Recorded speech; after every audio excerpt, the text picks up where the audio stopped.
Hello, Mrs. Anita Kundra for IELTS Without Effort, an ex-IELTS examiner. See, there are so many things that you people are not paying attention. You will just write, lot of words. As an examiner, I'm telling you.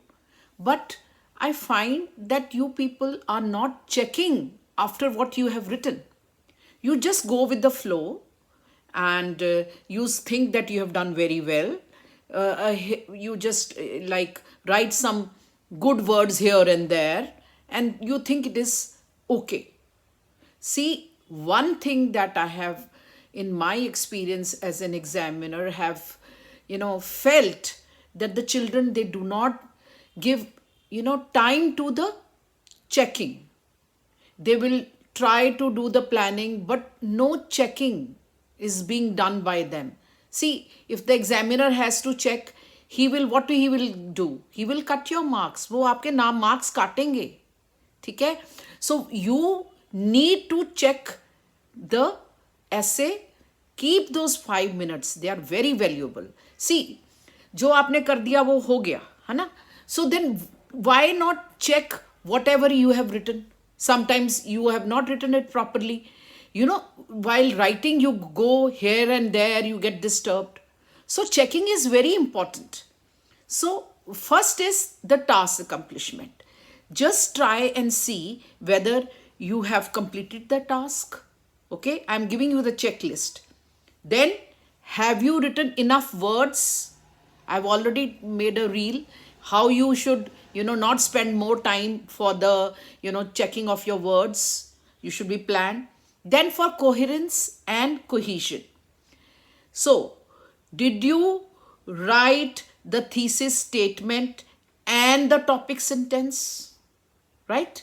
Then second is, did you include the main idea in the paragraph? Like you've written the topic sentence, is that idea included in the paragraph?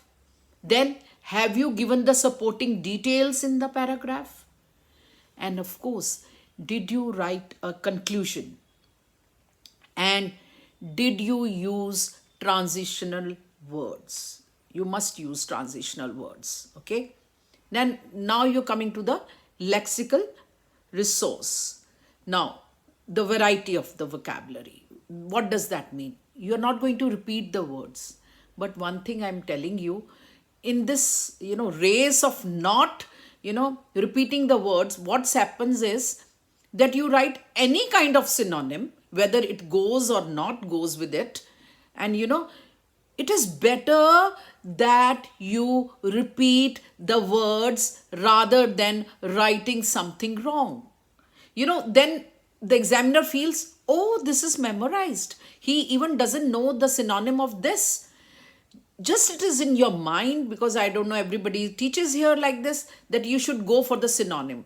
But all synonyms are not meant to be. See, if you, Google sleep, and they will give you a synonym like coma. And sleep and coma is different. I'm just giving you example. Don't go blindly. Sometimes my students say, oh ma'am, I just Googled it and therefore I wrote this synonym.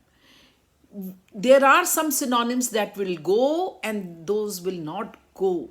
So there's no harm in repeating, I'm saying, as an examiner, because then it becomes very incoherent. We cannot, understand. Okay. So variety I would want to stress here. Of course, the range should be there. And then you are so confident about your writing, you do not even check, small spellings. Oh, I just missed it. And some of my students, in between the line, they will give a capital letter. I said, what are you doing? Oh, ma'am, I just missed it. I mean, they are very careless. Look, these are the mistakes being committed by most of the students, not only mine, but in general, whenever I have been doing the checking. So unnecessarily, for the spelling, and for the punctuation, you are losing marks. Then, of course, you should have variety of sentence structures. Now see, I'm giving you a tip. What you will do, okay, in my conclusion I should have this structure, okay, and I will use it, right? For my paragraph 1 I will have this structure. Just plan it early, beforehand. So a bit of planning can be done. See, I have to use these complex structures, which I am very, they are very easy for me to understand and do. And then you use those structures. Then, did I use the correct grammar? These plurals really give you a pain in the neck.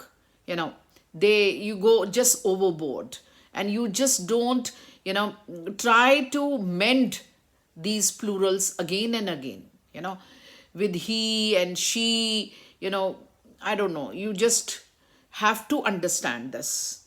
Then, of course, the correct pronunciation, which I have already told you, at least don't put a capital letter in between a sentence. That is common sense. And that is why this video, because you are not checking. And if you check, at least whatever you have, written, you'll get good marks for that, good band for that.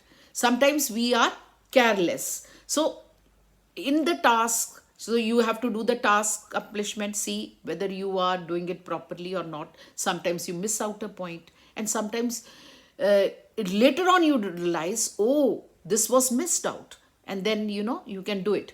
And one more tip that I'm going to give you now at the last is, if you are running short of time, please see that you write your conclusion, because then the examiner, though it may be, the number of words may go down, but the examiner has a general impression that the task has been completed, though it may be a bit incomplete, because the conclusion has been written. You understand?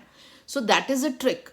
So it will really, so suppose you've written how much, say 200 words, and now you're short on time. Just write the conclusion in 2-3 lines, and the conclusion is just concluding. Please don't add some new idea, just because, what I'll tell you, what happens in the conclusion is that sometimes I've seen that a particular word, and you want to use it, and you've kept it for the last point, and that word is not related to the topic.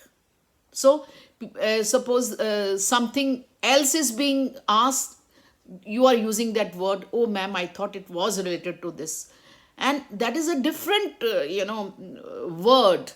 Okay, so you're talking about like genes are transferred from one generation to other, and in the conclusion you'll write about genetic engineering. Oh my god, we are not, there's no, the essay is not on innovations of some genetic engineering. That's a different thing. The question was about how the genes can interfere with the behavior. Suppose, it's an example. And then what happens is you write this word genetic engineering.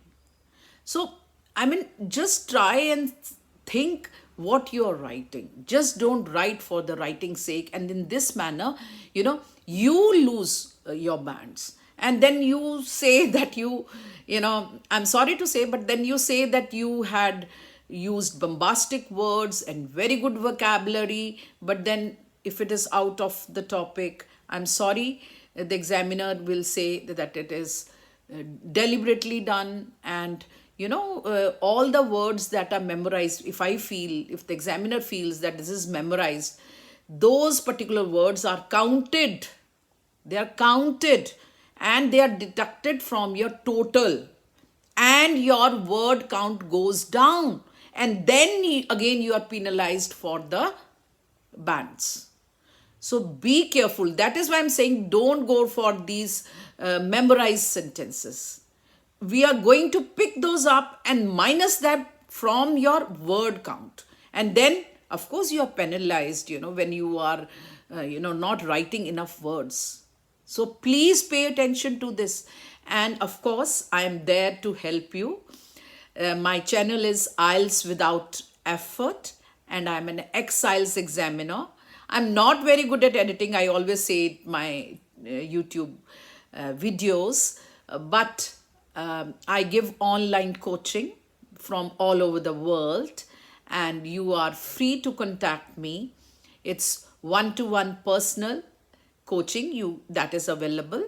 You can just WhatsApp me at 91 977 95 19585 and see you at the other end.